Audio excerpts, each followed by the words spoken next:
चाहिए। हाय मीतू, हाय पप्पा। क्या कर रही हो? मैं हम्म कुछ न भर रही हूँ। तुमने खाना खाया? नहीं, क्यों नहीं खाया? अभी खाना है। तो पहले क्यों नहीं खाया? अभी मुझको है ना दूध दूध का लेवानु है, मुझ पर बस वाली कैंडी लेनी है। हम्म, तो अभी पप्पा तुमको क्या खिलाएंगे? तू बोल। तू जो बोलेगी वो पप्पा खिलाएंगे। बस वाली कैंडी। 5 वाली कैंडी? वो अभी नहीं, इनके साथ वो है ना कोलगेट मिलती है ना, हाँ। तो वो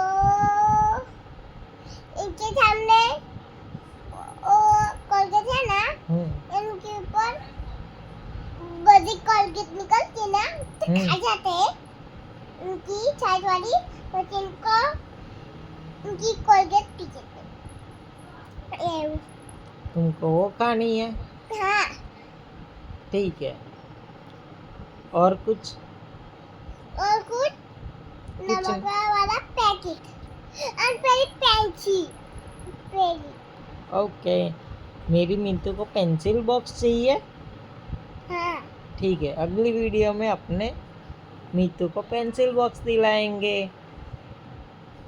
ये आगे ये पप्पा मेरे को पेंसिल बॉक्स दिलाएंगे। ये